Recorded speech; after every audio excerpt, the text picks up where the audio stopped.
Parcel के पास जाते हैं तो वार्ड पार्सल के कहते थे भैया हम लोग को राशन दिलवा दो, तो वो क्या कहता है कि आप समझिए डीलर समझिए।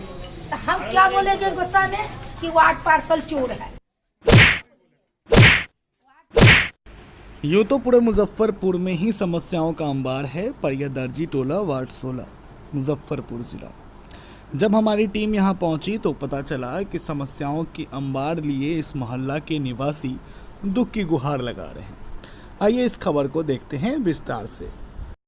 नमस्कार, आप देख रहे हैं बिहार दस्तक। मैं हूं लोकेश पुष्कर और मुजफ्फरपुर जिले के वार्ड 16 दर्जी टोला में हम लोग मौजूद हैं। यहाँ स्थानीय समस्याओं को देखा जाए तो मानो कि समस्याओं का अंबार है।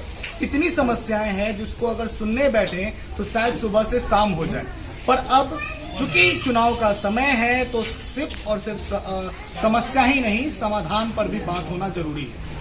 यहाँ स्थानीय लोगों से बातचीत करते हैं, कोशिश करते हैं जानने का कि यहाँ का मूल समस्या क्या है। जैसे नाली की समस्या भी सबसे पहले उत्पन्न होकर सामने आई है। आइए जानते हैं। पानी भी आप यहाँ की निवासी हैं, मूल समस्या क्या है यहाँ? सबसे एकदम मूल समस्या यही है कि हम लोग को राशन पानी नहीं मिल रहा है। हम लोग के मोहल्ला दम कचरा है, नाली से भरा हुआ है। वार्ड पार्सल के पास जाते हैं तो वार्ड पार्सल मेरा सुनवाई नहीं लेता है। और पानी पीने का समस्या है, खाने पीने का समस्या है, ये समस्या है। अभी कोरोना काल चल रहा है। कोरोना का हाल नहीं चल रहा है। कोरोना में कई लोगों का रोजगार चला गया। आपके मोहल्ले में लोगों को क्या खाना पीना हो पा रहा है? जनप्रतिनिधि के पास आपने नहीं कहा कि भैया हमारा खाना पीना बंद है, कुछ सब बात मैंने कही। यहाँ मोहल्ला का लोग कितना है, कमाने वाले सब बैठे हुए सब अपना इंतजार कभी बनता उनको फुर्सत मिले अपना शोरूम से कौन आएंगे? अपना मोहल्ला को चमकाए हुआ है। हम कहाँ से मदद करें? हमारे पास कुछ खाने के लिए नहीं है, सबको कहाँ से? अच्छा, अभी आपके मोहल्ले में हमारे पे काफी गंदगी है, नाले का पानी नाला बहुत गंदा, सफाई नहीं होती। नहीं सफाई नहीं। पार्षद उनको क्या कहते हैं? वो करा के जाइए साफ हो जाएगा, बस यही बात। खुद नाला बता रहा है कि मेरा सफाई हुआ कि नहीं साफ करता है। हम लोग अपने से साफ करते हैं। जब बरसात ज्यादा आ जाती है, नाली में घरों में पानी घुसने लगता है तो हम लोग अपने साफ कर लेते हैं। जब हम वार्ड पार्षद के पास दरवाजे पर जाते सुनवाई नहीं है, कोई बात तो सुनवाई नहीं। हम वार्ड पार्षद को गाली नहीं बकेंगे नहीं, पवन राम चोर है, चोरी पाना करता है। इसके अलावा भी कई लोग हैं आप उनके पास, जैसे मेयर है यहाँ पे, उपमेयर है। हाँ, तो मेयर के पास कभी नहीं आते हैं हम लोग। क्या बताएं कि हम नहीं गए, उनका घर नहीं देखेंगे, हम उनके पास नहीं। वहाँ जाते तो जरूर कुछ नहीं कुछ लोग बोलते हैं, मेयर के पास हम नहीं गए। तो समस्या ये है कि आपके पास जो आपके स्थानीय जनप्रतिनिधि होते हैं वो होते हैं वार्ड पार्षद। मेयर और उपमेयर का घर काफी दूर है और इस कोरोना काल में उनका पहुंच पाना काफी मुश्किल है।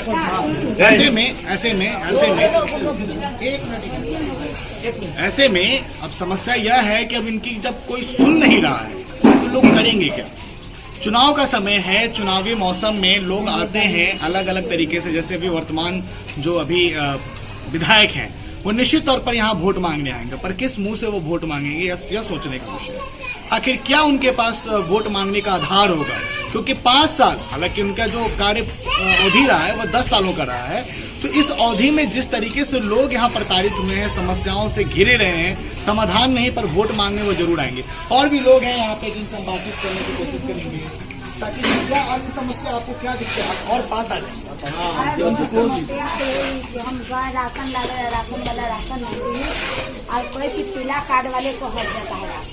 डीएम के पास जाइए, कलेक्टर के पास जाइए, जहाँ जाना है जाइए, हम राशन नहीं देंगे।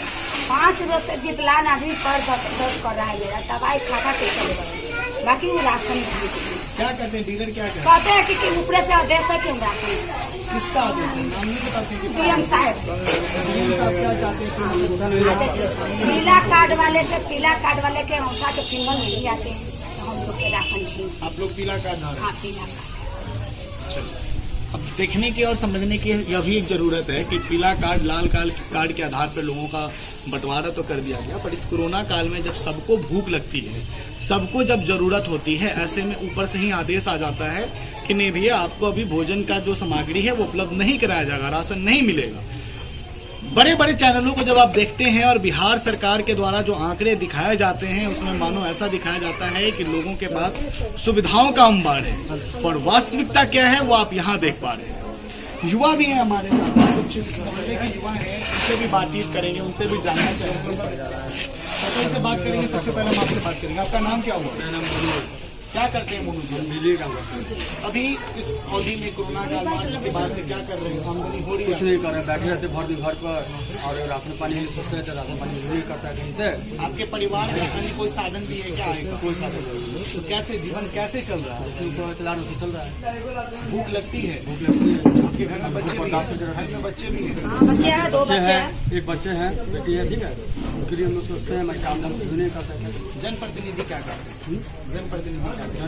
आपके स्थानीय लोग जो कुछ नहीं करते। अब आगे आप क्या करेंगे? चुनाव का समय है, क्या करने वाले हैं आप लोग? आगे क्या क्या इसी समस्या को आगे लेके चलना है या इसके नहीं, इसको आगे लेके चलना है। तो क्या करेंगे परिवर्तन? जो हम लोग का साथ देगा जो हम लोग साथ देगा उसी को करेंगे। भैया हम लोग साथ देंगे, भैया हम लोग उसी करेंगे। अभी हम लोग के भैया अगर ला के देंगे हम लोग तब ही नहीं का घूमेंगे, पहुँचे तो घूमेंगे। चलिए तो सुना आपने, ये दर्जी टोला है, मुजफ्फरपुर का वार्ड 16। अब लोगों की समस्याओं को सुनने के बाद वहां उनसे मिलने पहुंचे संभावित प्रत्याशी मुजफ्फरपुर विधानसभा से सावन पांडे जी ने क्या कुछ कहा, ये भी सुनते हैं। तमाम समस्याओं को तो सुना आपने, आप लोगों की समस्याओं को सुनते सुनते यहाँ पे पहुँच गए। हाँ, क्या करेंगे, कैसे क्या? लोगों की जो समस्या है, आधारभूत समस्या, उसको दूर करवाने की कोशिश करते हैं। अभी हमारी नगर आयुक्त से बात हुई है, यहाँ नाली जाम है, कोरोना जैसी महामारी में इस तरीके का जो समस्या है, और नाली का जो सड़न है, इससे दूसरे तरीके की समस्या, दूसरे तरीके की महामारी जन्म ले लेगी। नगर आयुक्त को मैंने बोला है कि आप इसको इमीडिएट साफ करवाने की कोशिश करें, इस पर देखें, और इन लोगों की जो समस्या है अनाज की, उसको मैं दूर करने की कोशिश करता हूँ अपने निजी खर्चे से, क्योंकि मैं ना कोई सरकारी अधिकारी हूँ, ना कोई सरकारी पावर प्राप्त है मुझे, तो मैं अपने निजी खर्च से कल इनकी जो अनाज की समस्या उसको दूर करूंगा, और ब्लीचिंग पाउडर भेजता हूं, उसको छिड़कवाता हूं। बाकी के साफ सफाई पे ध्यान दिया जाएगा, बाकी का इनको जो भी समस्या होगा उसको मैं अपने निजी खर्चे से दूर करूँगा। जनप्रतिनिधि सुनना, आगे क्या क्या हो सकता है? जनप्रतिनिधि क्या करके जागरूक किया जाए, या फिर आगे क्या समस्या? यहाँ के जनप्रतिनिधि लोग एहसान किए हुए जनप्रतिनिधि बन के हम लोग हमारी जनता पे एहसान कर रहे हैं, और उन लोगों का खर्चा इतना हो जाता है चुनाव में, वो कहते हैं कि खर्चा इतना हो गया है, तो लुटने से फुर्सत रहेगा तब ना हमारे समाज के लोगों पे ध्यान देंगे।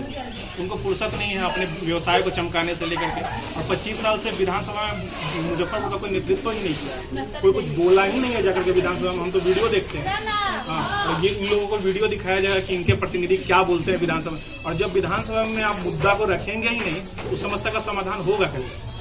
तो स्वर्गीय रघुनाथ पांडे के बाद कोई यहाँ के विधायक या जो भी नगर विधायक हैं वो विधानसभा में यहाँ के समस्या को नहीं रखते, और वो एहसान कर रहे हैं। उनको हम लोग धन्यवाद बोलेंगे कि आप हमारे जनप्रतिनिधि बने, इसके लिए बहुत बहुत धन्यवाद।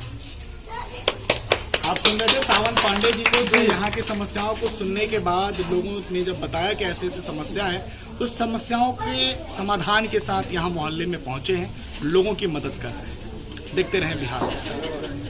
ऑफर सीमित अवधि के लिए इस तेज पूजा और चचन पूजा के शुभ अवसर पर बिहार के गौरव आंचल श्री और आंचल क्रिएशन दे रहे हैं 3000 से 10,000 तक की खरीद पर 10% और 10,001 से अधिक की खरीद पर 20% तक की आकर्षक छूट। यहाँ है लक्ष्मीपति, शुभास और lifestyle saris, lehenga, salwar suit, kurti, jewellery, sherwani और इमिटेशन ज्वेलरी का शानदार कलेक्शन, साथ में उपहार भी। आंचल क्रिएशन, मोती झील।